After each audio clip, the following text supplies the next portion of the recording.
Hello everyone, my name is Kevin Bost. I'm a senior software architect, Microsoft MVP, and most importantly a GitKraken Ambassador. Today I want to go through and evaluate a bunch of different Git GUI tools to see how they stack up to my personal favorite GitKraken Desktop. Now, I won't have time to extensively dive into all of the features, but I do want to paint a good picture of what you can expect from each of the tools. I'm primarily a Windows user, so I will be demoing and testing and showing things on Windows, but I'll try to call out when different tools support various other platforms so that you have a pretty good idea of what to expect. Let's dive in and take a look. Okay, here we have GitHub Desktop. It is a free tool brought to you by, no surprise, GitHub. It runs on both Windows and Mac OS, and at the time of recording, I'm on version 3.4.18. Now, we can go through and spend time connecting it up to GitHub. I've already gone through the effort of setting up my authentication to my GitHub account. We could clone from a remote repository, but in this case, I'm just going to go ahead and load up something local from my hard drive here, and we will bring it in. Now, the first thing that I'm immediately made aware of is I don't have a nice history graph. I do have this history tab up here, which lets us go through and kind of take a look at recent changes, but it's very linear. It's kind of what I expect from a Git CLI type interaction where things don't always like show relationships as well when you don't have that sort of situation. It does have a lot of really nice quick jumps here for getting out to code, open Explorer, and obviously because it's from GitHub, quick links to be able to jump all the way out to GitHub if that's what you want to do. If you right click up on the repository up at the top, you do also have some nice options for like opening command prompt as well. So if you want a quick, easy access, that's always in there. So let's go ahead and open it in VS Code and we are going to make some changes. So we are going to just make a quick change to the README, added new feature. We'll go ahead and save that there. And then back here, we can immediately see that that change to our README does show up. Great. Now, the first problem, though, is we are currently on the develop branch. This is the protected branch. More often than not, you're going to make changes, put it on its own branch, and then pull request that change back in. So if we go up to the top here underneath our branches, we can go ahead and make a new branch. We'll call this something like demo, new feature, which is as descriptive as I can possibly come up with for this wonderful feature. We will create a branch, and it does give us a nice option here of either leave my changes on the develop branch because that's technically where we were when we started making them. Maybe we intend to leave those things sitting there, or do we want to bring them forward and have those be part of this new branch that we're creating? Because some people make their branch ahead of time, some people make the change ahead of time and then go and create the branch. So in this case, we're going to go ahead and bring our changes over to our new branch, and we'll switch over to that. So we can see that now up above we are on demo new feature, and we are now ready to go through and make a commit. The title of update readme.md seems fine. Added new feature. And we can see down here we've got this nice little commit to demo new feature branch. There is an interesting option down here. If you right click on it, you can actually add co-authors pretty easily, be able to tag extra people. So for example, you're pair programming with somebody and you want to make sure that it's clear that there was more than one author on it, or some places have requirements that you need 2 or 3 sets of eyes on every change that merges in. Sometimes the co-authors are a great way of doing it.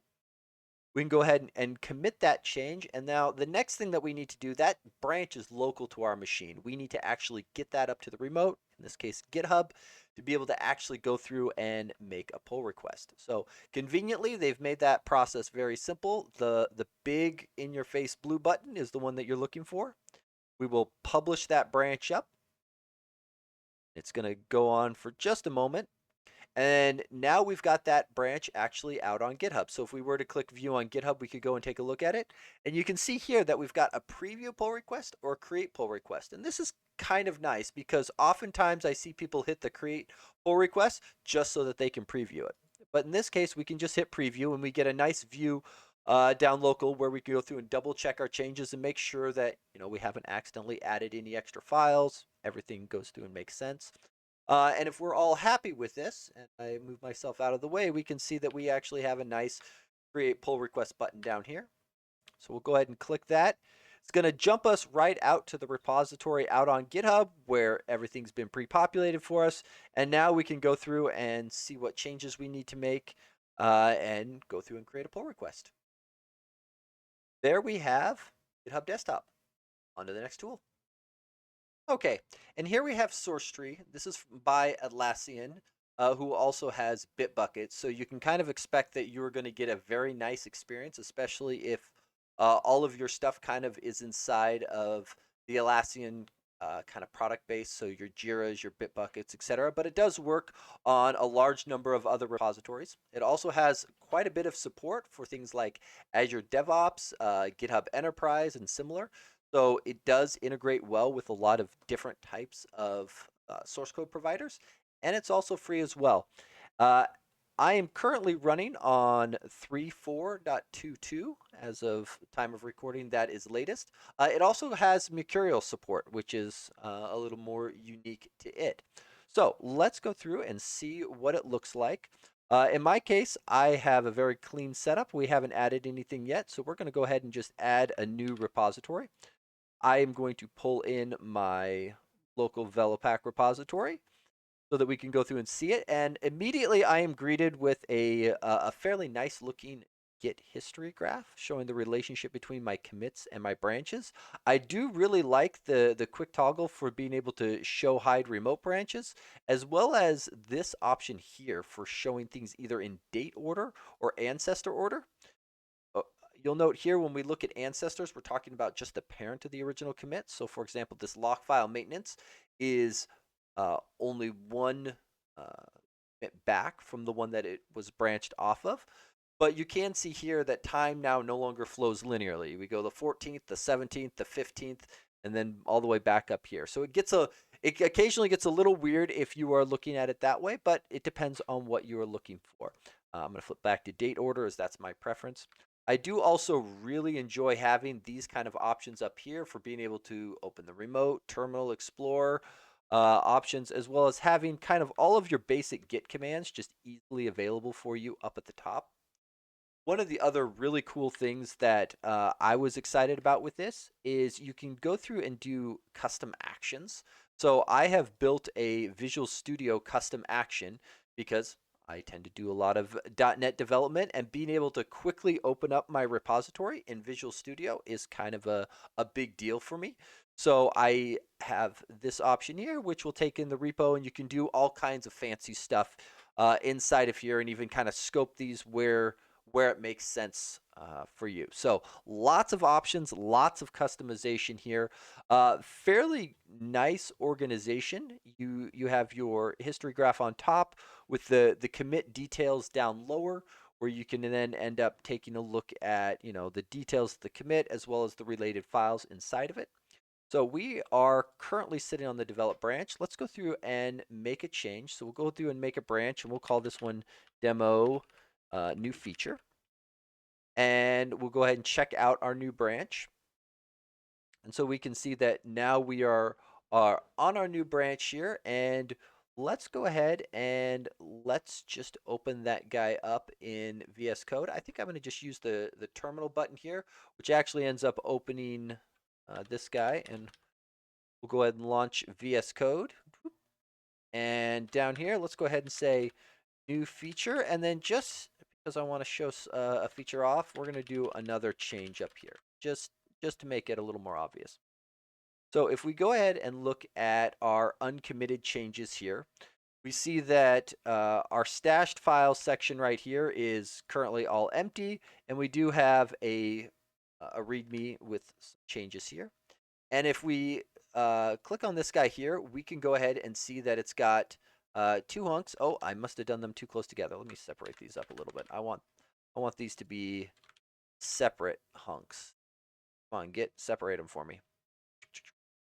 There we go. So one of the nice things here when you're looking at your unstaged file is it does go through here and show off two separate hunks with very easy changes. So if you're making a lot of changes in a single file, and maybe you've added some debug lines or some extra stuff that you don't really want to commit, it is very easy to say, you know what? This new feature line is the change I care about. I don't actually care about this other one, so I'm going to kind of let him float behind for now. The other option that you have in here, some nice quick things for white space, lines of context, lots of customization. SourceTree does try to give you quite a few features, especially packed into a nice free application. So this one here, we're going to go ahead and discard the hunk. Okay, so we have these guys here. We have one staged file. Let's go through here and we will go ahead and create the commit, which is this button up here in the top. Down at the bottom, we're going to give it a bit of a message and go new feature. Then I'm going to move myself out of the way, and then we'll go ahead and hit commit down here in the bottom right. And we can see that we've got our new commit up here at the top. So we'll go ahead and push that change up. And it's asking us what remote branch do we want to go against. And it's actually kind of an interesting thing here that it gives you the choice of which branches to go ahead and push, whether we want to do just ours or the develop branch as well. We're going to push just ours, and it populates a remote name. You can make this be different, but for your sanity, don't. And so we'll go ahead and push up just our one individual change. And up we go. And if we hit the remote button here, it will automatically pop us out, and we can see GitHub automatically kind of goes, hey, you just pushed this branch. This is probably what you want to open up the pull request from, which if we click it, we can then get into our pull request and start validating that, yes, this is in fact what we want, populate our feature, and we are off to the races. So with that, that is SourceTree. Onto that. Okay, and here we have Fork. Now, this is not a free Git client, but it does have a free evaluation. So if you want to give it a try, I encourage you to go out and do so. It supports Mac and Windows, and at least as of time of recording, 2.6.1 is the latest window release, so that is what we are going to be using. Now, Fork lists itself as a Git client, which would be easy to use daily, and I think it lives up to that model quite well. When you first set it up, it walks you through some of the same rigmarole of getting it connected, setting up your Git config, but it also asks for a root directory where it's going to use to build up this repository manager. So if you have a folder that contains all of your repositories inside of it, that's what this lists, and then it pulls out each of these, gives a nice little summary of it. It's got some cool statistics and pretty graphs. Who doesn't love a pretty graph? But then we can open it up and jump right in. And the first thing we'll note is there's a nice, pretty commit graph that's able to show all of this stuff through here. It's got a lot of the standard kind of quick access actions for push pull. We've got our new branch button, and we've got some quick launch things here for external tools. One of the coolest areas that I really like is this open in Visual Studio. Now, Git is inherently directory based, so oftentimes things like this get missed in a lot of tools. And just the added knowledge of it detecting that there's a solution file at the root of the repository and giving me that option as a .NET dev makes me feel kind of good. It's a little bit of extra icing kind of on the cake. Now, Fork doesn't have direct issue integration like you might find in some other tools. But what it does have instead is if we go to the settings, in here you can see that it has an issue tracker. And what this will do is it will put in hyperlink inside of your commit message. So if people are constantly putting, say, pound issue number, which is exactly what we'll do here with a sample GitHub rule, this will automatically add hyperlinks in. You just have to go through and configure it for the username and repository for whichever issue tracker that you want to use. But then you can see here that it takes this text-based message and ends up making it into a hyperlink that you can then click on and automatically jump out. So not really direct issue integration as much as just easily linking you out to the remote's system so that you can leverage it, and obviously you can do something completely custom as well. So we will bring that guy in, and then let's go through and we will make a new branch, and let's do demo new feature, and we'll go ahead and create and check out. And then if we go here, we will open in VS Code, and let's add a little bit of text to our README. My awesome new feature in Fork, because that sounds like a great change. And then here is one of the areas that I'm not overly fond of, is I like to be able to see my working changes as part of my tree, where Fork separates those two things out. This is, you can think of what is versus your local changes up here at the top of what will be.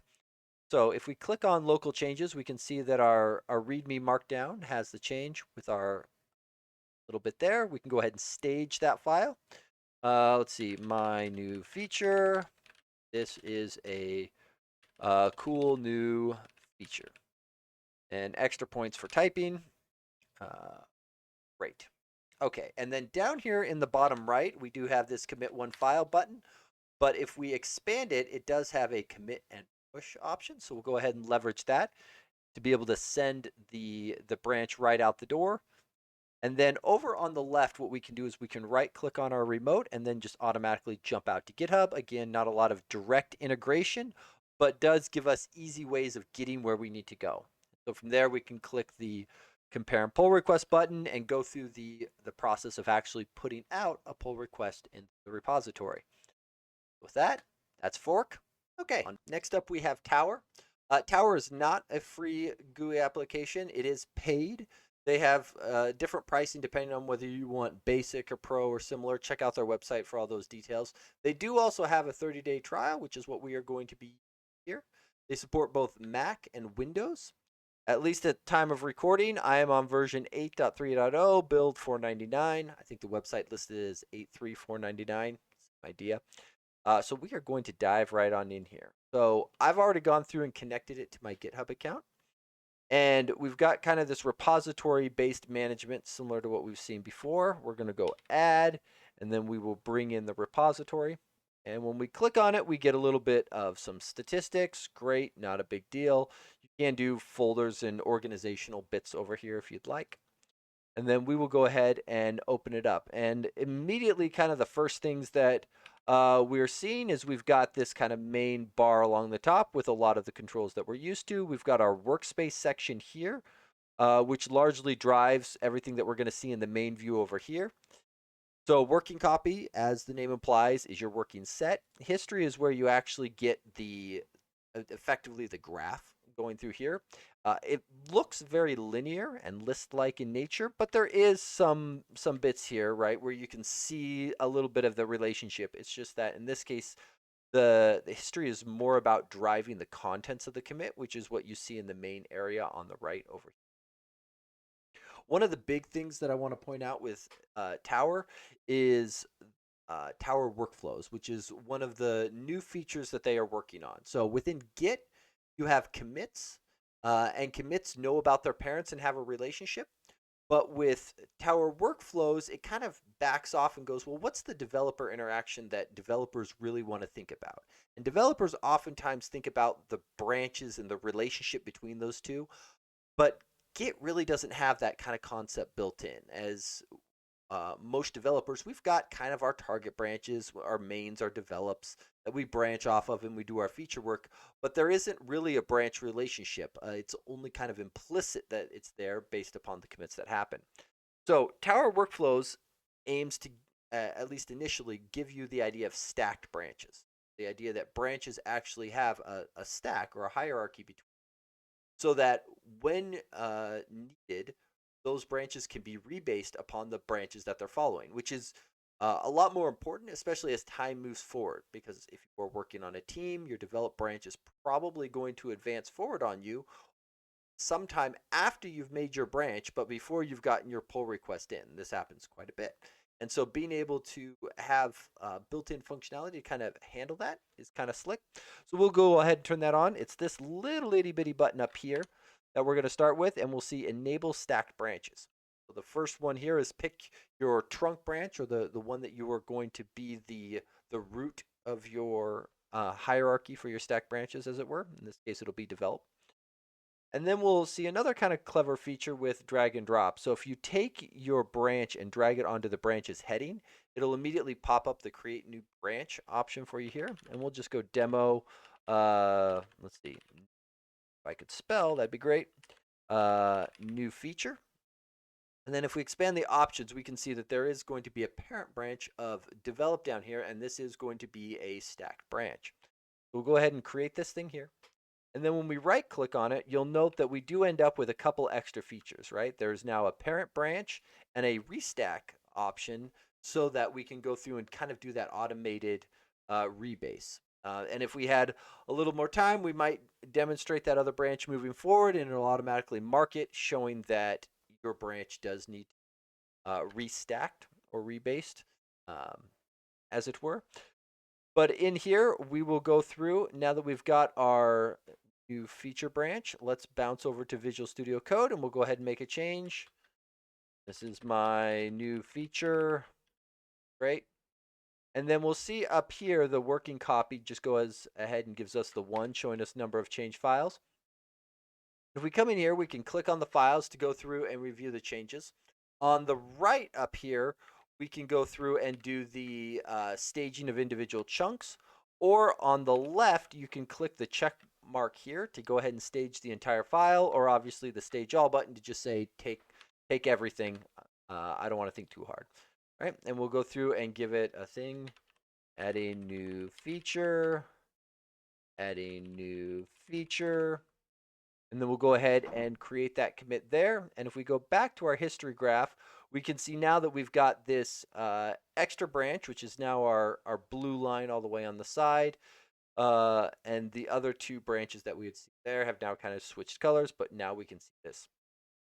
From here, we have our options for our push and pull. Tower does have fairly good undo capabilities. So if you do find yourself running into problems, that is always an option to go through and take a look at. But in our case, we are just going to go ahead and push.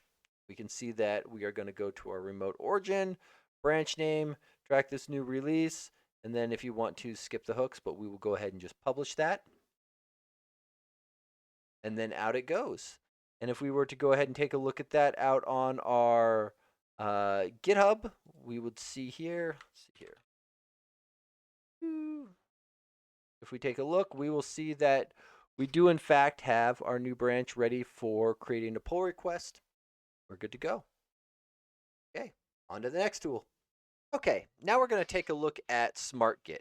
SmartGit has various pricing models depending on whether you are looking for monthly, yearly, perpetual, whatever. So for details, check out their site because there is a lot of payment options available, as well as a free trial, which is what we will be using.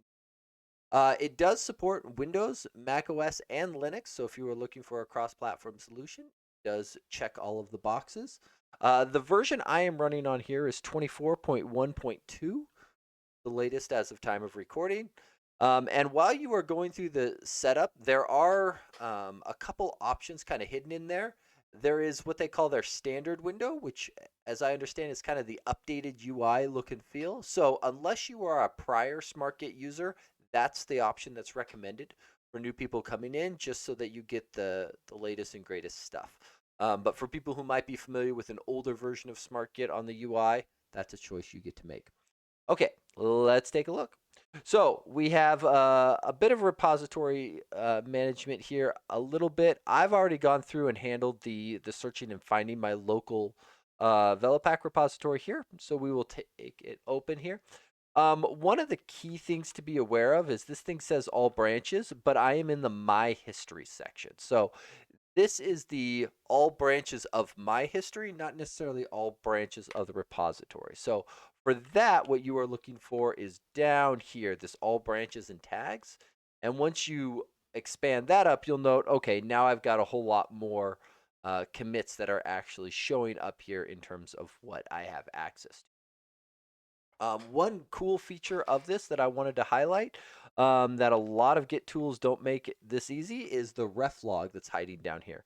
So for people who are less familiar with it, the ref log in Git gives you access to effectively all of the places where your current head pointer has been recently, right? So when somebody says, "Where's your head at?" it's a Git joke. For anyone who didn't get that, my apologies.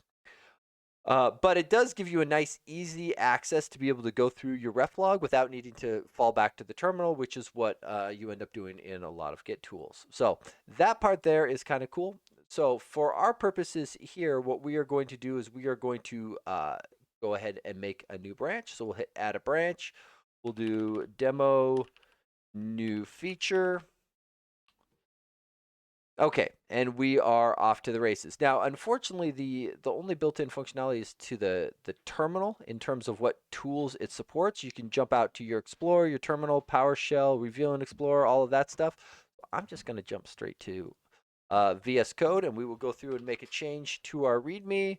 My new SmartGit feature. Typing is hard. Okay, and let's go through here. And you'll note as soon as it detected that, it flipped me over from this history button here over to the local files changes here, where we can end up seeing both a high level overview of all of the things in my repository as well as the current changed file.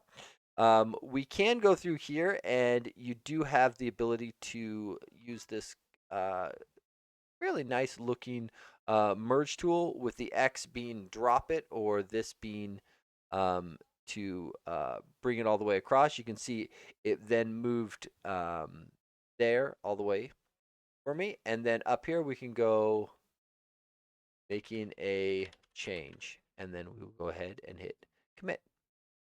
Right? And so if we look at our making a change, we can see that we have one change file with the readme.markdown. It has this change here. We can go ahead and hit push. And that guy is all the way up there. And finally, if we go ahead and right click on our tab here, we can go ahead and open in GitHub. And then GitHub conveniently acknowledges that the new branch and offers to let us go through and start a pull request. Okay, that's the basics of SmartGit. On to the next one. Okay, and now for something a little bit different. This is going to be Git Butler. Git Butler is not quite the same as a lot of the other Git clients. Most Git clients take Git and find it to be their mission to surface up the information, try to make it as intuitive and as simple for people to use Git. Git Butler turns that idea on its head a little bit and says, no, we're going to start from a developer flow, and we're going to map those actions into Git commands. So you're going to see some terms and some setups that look a lot like Git commands, but just understand this is not quite the same idea. It's a very different premise. So at the time of recording, I am currently on version 0.14.11. So this isn't even a 1.0 release, and it is currently free for individual developers with plans to add team features and other things aimed at companies in the future. They haven't quite gotten there yet. It's currently supported on Mac, Linux, and Windows. And it's owned by Scott Chacon, I think is how you say it, a co-founder of GitHub and the author of the Pro Git book series. So he knows a little bit about Git and how it works. Let's dive in and take a look. We're going to add a local project, and I'm just going to bring in the same repository that I was going to work with. And here we see the very first difference between Git Butler and a lot of the other ones. We first must select a target branch. Effectively, think of this as where does stuff need to end up going. And we're going to go ahead and turn on Git Butler features to really get the full experience. And I've already connected it to my GitHub account. So let's go. Okay, we can already see something's very different here. We've got kind of a history tree of our develop branch, which kind of makes sense. But we've got something very different over on the left side here. This is the view that Git Butler exposes out to us. And we're just going to dive right in because I think it shows itself best from a practical example. So we're going to go project, open in editor, which is going to immediately pop me over for VS Code. And we're going to make actually two changes here. So we're going to call this change 1, and then I'm going to scroll up a little ways, and we're going to do this and go change 2. All right, simple, easy, and we come here. And now, this doesn't seem that far amiss. We've got a change to our README, and we can open it up, and we can start to see this thing here. But kind of in something that feels very swim lane-like, almost more like issue management-like. We see this create branch over here, as well as these individual changes. Now, I could certainly start a commit with all of these changes here, but one of the other things I can do is I can drag this thing over, and this is going to go and create a branch for me. And a branch here is a virtual branch. It's not necessarily a Git branch, and that's going to matter here in a moment. And I'm going to just rename this branch down here to be, we'll call it change one. Right? And we will go ahead and start that commit. And then we're just going to AI generate our way to victory. Great. Didn't even read the commit. Now, one of the important things to note down here is the color of this is giving us a strong indication that this is a local change only. Hovering on it will also give you a tooltip that tells you it's local only. Great. If we want to push it, we certainly can. And then here, let's go ahead and hit. We're going to close this out. Go ahead and hit start commit here, and then other change. Then I guess we can generate a message in there. Great. Commit. Okay, so now we have two commits, but again, these are virtual branches with the changes that are inside of them, and we can certainly go in and take a look at these and see these individual changes here. But the important part is we actually have both of these at the same time, right? If I go back to my VS Code, I can see change 2 here on line 15, and if I scroll down, I see change 1. So functionally, my working directory actually has both changes there. So you can have these stacked branches, related commits, all of this stuff sitting together, and then choose when you're ready to push it. The other thing that's kind of interesting about this whole thing is you can actually just drag this guy over, and we can add it right and say, well, you know what? I actually want to bring this change from here over to here. Okay, we'll just drag around.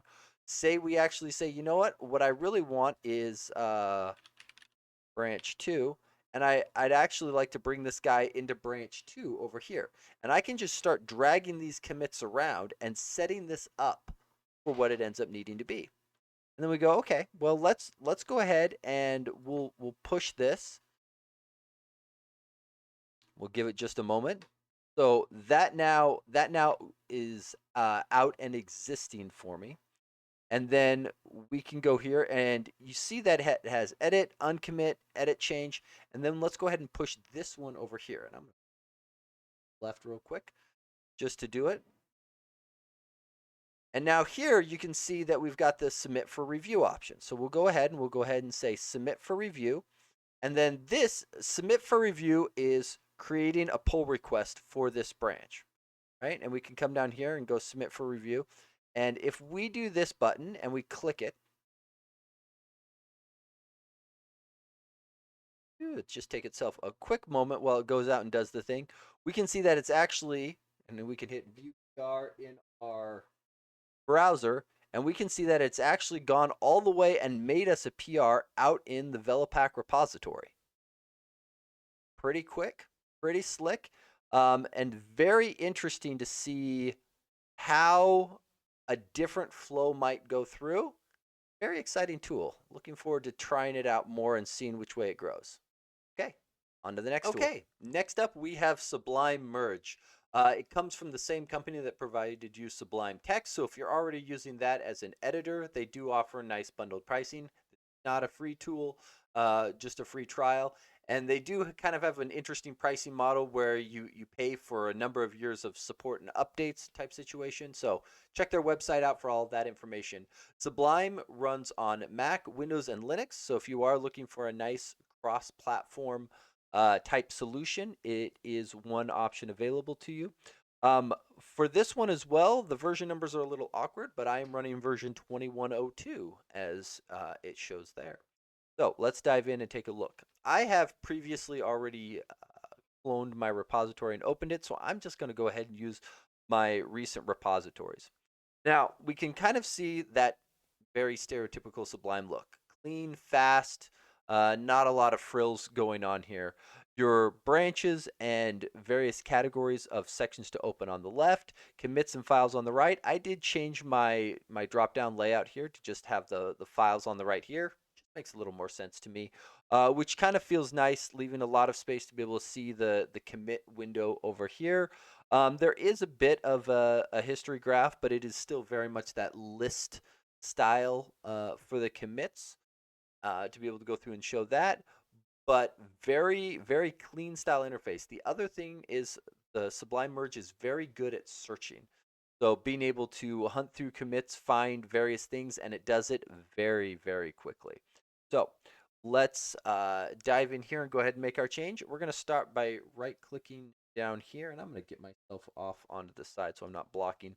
But we can right-click down here and go ahead and create a branch, and we will call this new feature.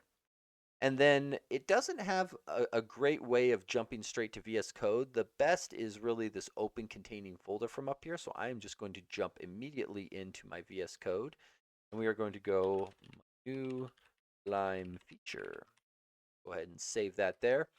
Coming back, this area up here, this one unstaged file, that little blue dotted line on the left is indicative of where your pending changes are, showing that these changes are going to cause a new commit that's latest chronologically, but that they are based upon wherever the little blue line connects to. So mine's fairly long since I started my commit way back where my develop branch was, and chronologically there's a lot of other things kind of hiding in there.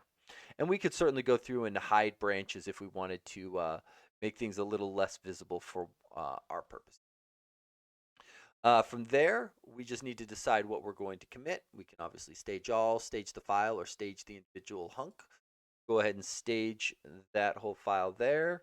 Let's see, adding new feature. And we will go ahead and commit that file.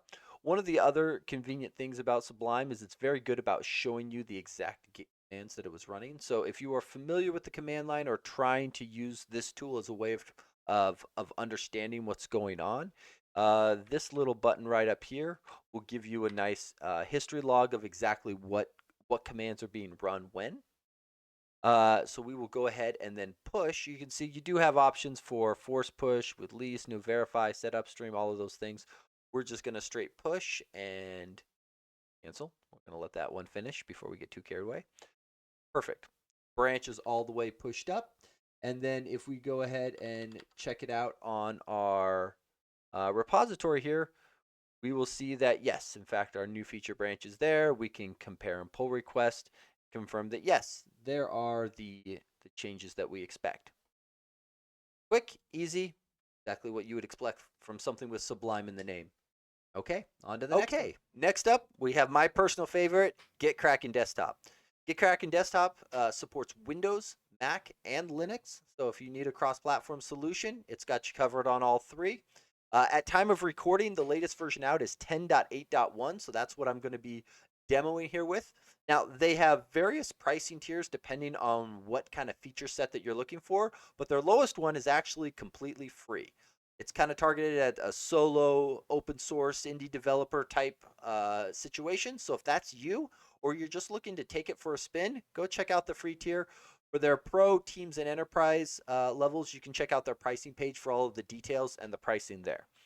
But let's dive in and take a look. Now, this opening tab here is what you get on a blank new tab, but there is kind of a first run experience that will guide you through setting up integrations and similar things. I've already set mine up with a GitHub integration and connected it there as both my issue and repo tracker. So that much has already been done for me, and you can kind of, my head, you can see the little green check mark down in the corner showing that. Now, depending on how you like to start your day, there's two key buttons I kind of want to point people to. The little folder here, which is the repo management, and the Launchpad. Now, Launchpad is there if you like to start your day with looking at seeing what issues are assigned to me, what pull requests are open that I might need to go review, kind of starting from a work item centric focus. Repo management is when are more interested in going through and starting with the repository and focusing on the code and then work backwards for other stuff. So that is where we are going to start.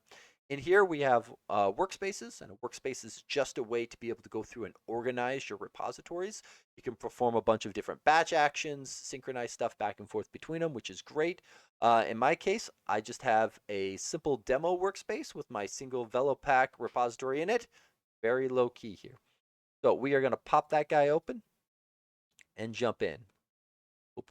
Okay, and here we see immediately one of my favorite features is the graph view of the commits.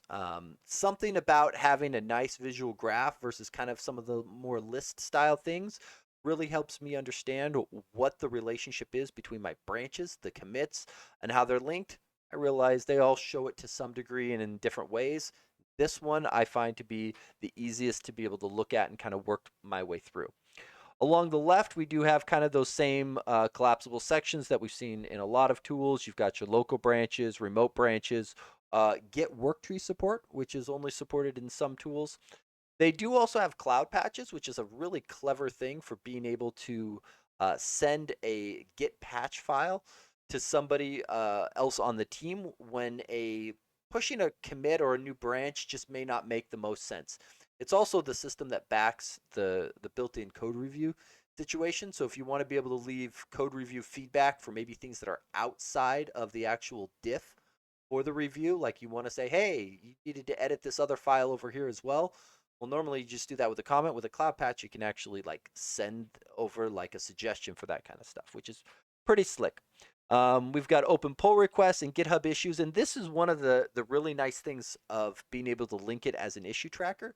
Is if you like being in your repository and you want to start from an issue, you could just easily right-click on an issue and create a branch for that issue right where you're at. So find the issue on the left, create a branch, get going, you're off to the races. Everything's great, right? So let's go through and actually see about making that same change. So I'm going to go the hotkey Control B, and we'll do something like new feature as our branch name.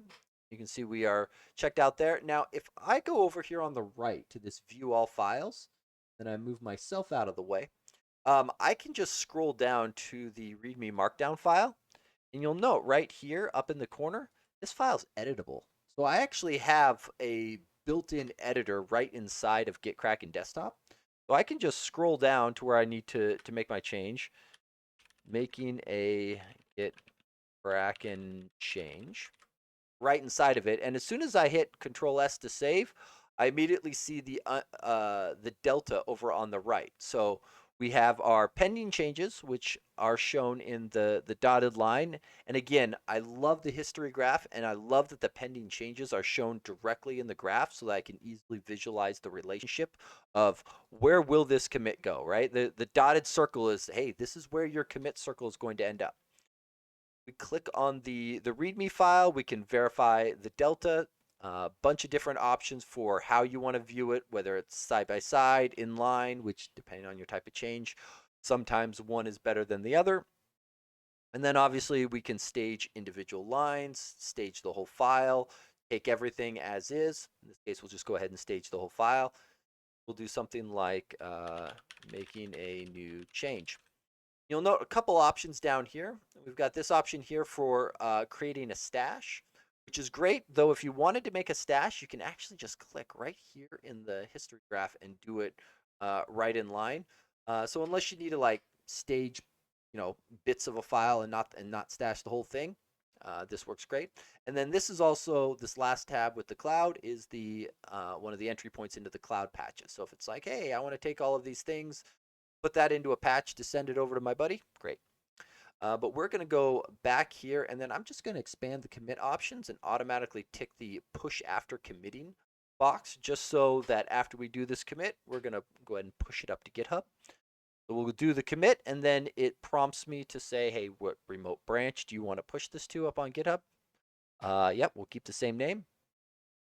And you'll note up goes the branch, and we are good to go there. Now, I do want to highlight this little button up here too. This is a conflict detection. So you'll note here, it is keeping track, and it is realizing that my target branch is origin develop and pointing out that my branch is not going to cause any conflicts. This can be quite helpful, especially in a really active repository with lots of stuff going in, realizing, oh, shoot, I'm about to have a lot of conflicts. Maybe I should go talk to my team. Maybe I should rebase or merge or pull in changes before I get going too quick. So it's kind of convenient to be able to have just a quick heads up indicator to let you know that that is coming. And then in case you run into problems, it does have a quick link off to the settings, because quite often if you've got different branch names, you might need to change those. My favorite way to get the pull request open, because we could go out to GitHub and do it, but we can also do it just by dragging our branch on top of the target branch that we are looking to do, and then going ahead and hitting Start Pull Request. So this will open up the pull request window. Again, one of the things that you get when you actually set up an integration with a source provider like GitHub. So it's got my from and to. It's pre-populated this, my PR description. As you can see, it's very ingenious down here. But we can go through and create a pull request. And then we've got a button down here to immediately jump out to GitHub, but I've also got this one up here where I can just click on this, be able to jump straight out to GitHub as well. If I want to be able to review it, I can do that straight in my editor. Then boop, pop me out. There's the whole pull request. There we have it. So from 0 to pull request with GitKraken Desktop, and it is my go-to tool choice. Let's keep on going. Okay, there we have it. We've looked at quite a few different tools that are out on the market today. Obviously, I was only able to give each of these a brief introduction. So if something looked interesting to you, I would encourage you to go give them a full, proper evaluation and see if it is a good tool for you. Obviously, my overall pick is GitKraken Desktop. It has a little bit of everything that I care about, enough to manage my source control, work with my issues, collaborate with my team, and it's just kind of that complete package that is in there. If GitKraken wasn't around and I had to kind of fall somewhere else, I'd probably be looking at maybe Fork as my daily driver for a paid solution because it was so smooth and easy to use. For a free option, SourceTree is not a bad fallback. It's packs quite a bit, especially for a free piece of software. There's a lot in the box there. I'm also really excited for the stack branches in Tower, and then Git Butler's kind of innovative approach with the virtual branches to focus on the developer flow. So kind of really excited to see where both of those features go over the next few years, as it seems like it's kind of moving in a direction of trying to give developers solutions to real world problems that they have. But as always, what's most important is that you ship quality software that delights your users. Typically, you do that best when collaborating with a team. So give it a look through, find the solution that works best for you to be able to accomplish that. As always, happy coding.